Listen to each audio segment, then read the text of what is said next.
Hi, I'm Carol Angela Davis with your reality news check for Monday, August 29th, 2011. And I'm going to begin with your headlines. Eric Cantor, Republican from Virginia, he says President Obama is not interested in private sector job growth. We'll tell you about that. Also, presidential candidate Rick Perry says Social Security is a Ponzi scheme.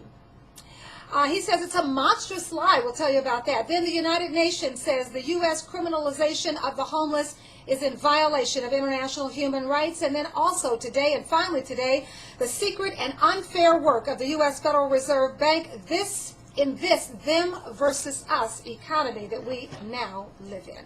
All right, let's begin with House Majority Leader Eric Cantor, of course, a Republican from Virginia. He now has a House Republican anti-tax and anti-regulation plan in his hot little hands. The plan, says Eric Cantor, is designed to boost job creation. Wait till you hear this. Cantor says job growth has to be done through deregulation. The D word. Didn't we do that with the banks, and it was absolutely disastrous? Okay. It has to be done through deregulation because the Obama administration has shown it is not interested in creating jobs in the private sector. Oh boy, this guy, he's starting to scare me because I'm starting to wonder, is he nuts? I mean, is he crazy? Does this guy just not read the tea leaves at all? All right. So what he says is he wants action. He and the Republicans, they want action on a list of regulatory reforms. Most of those reforms are apparently aimed at repealing specific health, environmental, and business rules and forcing changes to the way future regulations are developed. We're going to make sure those laws don't get passed in the future. Cantor is saying the Republican goal is to stop the federal government from making it too hard on small companies to expand. Yeah, no, the Bush administration did that extremely well, I might say, Eric. He cited efforts by the National Labor Relations Board to block Boeing's expansion into South Carolina, and also he cited various rules from the EPA, which he said has, quote, been on a rampage, unquote. I mean, there's no government agency that's on a rampage. They don't do that much work, frankly. And Eric Cantor is criticizing President Obama for continuing to push for tax hikes on the wealthiest Americans. Cantor says this, and I do quote, small business people are having trouble accessing capital. Duh. He goes on to say, quote, they're having trouble with the added regulations coming in from Washington. They're having trouble when they hear a president who wants to raise taxes at a time when we've got a 9% unemployment rate, unquote. Well, all right, let's be clear now here with Eric Cantor. We have a 9% unemployment rate because the wealthiest Americans that you don't want to do any taxing on at all, they're not creating any jobs. They aren't doing anything for the economy. They're only doing for themselves. So we really don't have a choice there. Cantor wants to redefine or get rid of 10 regulations. The 10 regulations are what Republicans are calling, quote, the most harmful to the economy, unquote. The majority, of course, are issued by the Environmental Protection Agency. That's right, folks. But labor and health care, of course, they're also being targeted. We should tell you that one of the changes to the tax law that Cantor wants to make is to end the rule that's going into effect in 2013. It's not even in effect yet. They're so scared of this rule, they want to get rid of it in 2011. It requires the federal government to withhold 3% of payments to contractors as a way to improve tax compliance. In other words, if you get a government contract, they're going to withhold 3% of your money so that when you get out there and try to take advantage of everything you can possibly take advantage of, including taking your money offshore so no American on the planet can get any benefit from it, guess what? They will have taken 3% of the contract already to make sure the federal government and the American people get their fair share, since, by the way, hey guys, you are spending our money. All right, so, of course, Eric Cantor, always looking to help the wealthy, of course, they don't loan money to anyone, they just don't do anything. So, get this. Let's see if you wonder about the wealthy. Get this. A Bloomberg investigation has determined, you may have heard this, that the U.S. Federal Reserve secretly, let's start there, secretly loaned $1.2 trillion in public money to leading Wall Street firms in an attempt to keep the American economy from entering a depression. Well, I mean, that was honorable, don't you think? So why don't you tell us and let us weigh in on it? All right, and do you know that the banks got the money at below market interest rates? I mean, that is the interest rate where you're getting your money at, right? Below market? Okay, of course, absolutely. Morgan Stanley, we should tell you, Morgan Stanley got the most money. Morgan Stanley got a staggering $107.3 billion. Citigroup got $99.5 billion. These are the people who cannot figure out how to modify a single loan and consistently lose all the paperwork so they don't have to modify it. Bank of America got $91.4 billion. Can't modify any loans. Citigroup got $99.5. As I said, $1 billion. The money these banks borrowed in secret, $1.2 trillion. You should know.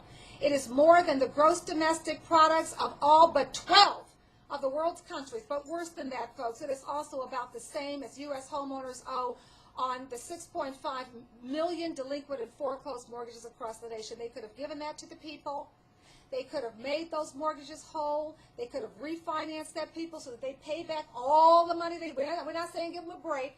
Just give them a chance to be able to pay what they can afford to pay, and the economy of this country would not be in a tailspin, nor would the global economy. If you're not questioning the Federal Reserve Bank, folks, you better start questioning them now.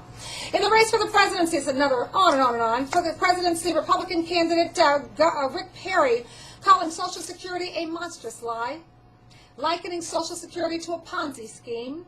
That's what the candidate said in his book, Fed Up. He described Social Security as an illegal Ponzi scheme, and now that he's running for president, his spokesman says those views don't necessarily reflect how he feels now. I submit to you that the now means now that he's running for president, okay? But on the campaign trail in Iowa, Perry said this, quote, "It is a Ponzi scheme for these young people. The idea that they're working and paying into Social Security today, that the current program is going to be there for them, is a lie," unquote. Yes, it is a lie because you are trying to get rid of the program. The only reason it's going to be a lie is if you kill Social Security. Other than that, it's done fine all these years, Rick.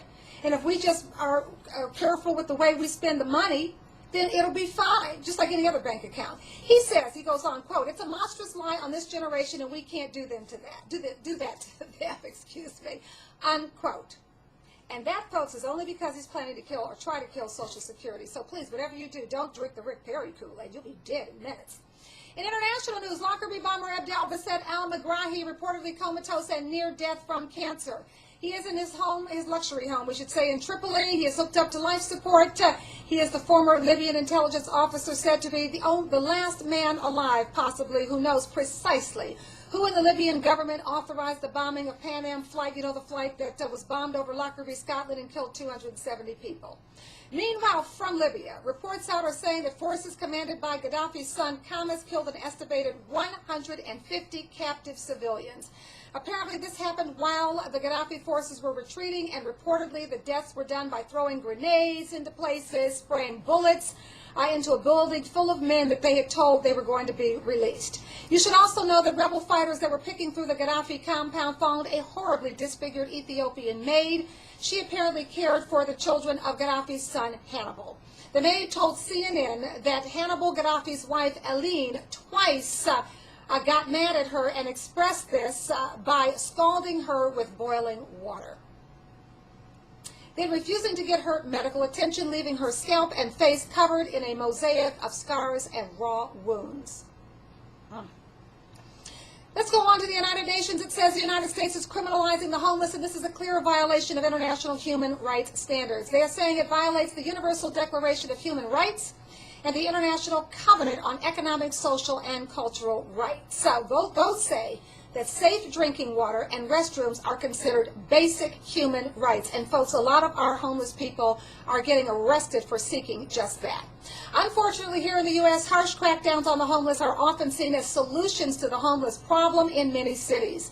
And many of these cities have never had a homeless problem before, and now they do. They have to learn how to deal with it. Which city, you may be asking, is the meanest to the homeless, folks? It is Los Angeles. That's right. Under Mayor Villaraigosa's program called Safer City, police citations and arrests of the homeless have soared. We should tell you that as an example, while well-to-do residents walk from one art gallery to another with a wine glass in hand, sipping they don't get any warning, nothing from police. But homeless people are getting cited for drinking in public, for flicking cigarette ashes on the sidewalk, for failing to obey a crossing signal. They're getting arrested. That's right, folks, they're getting arrested. And get this, the fact that the UN was allowed to do the investigation here in the United States in the first place is very unusual, and that by itself is record-breaking. Because during the Bush administration, the UN Special Reporter was denied access and denied entry into the United States. So we can thank the Obama administration for at least saying, here it is what it is. Now let's see what the report shows and see what we can do about it. Those are your stories, folks. Thanks for joining me on August 29th, 2011 for your reality news check. I am Carol Angela Davis, coming to you via Skype, and I'll see you tomorrow.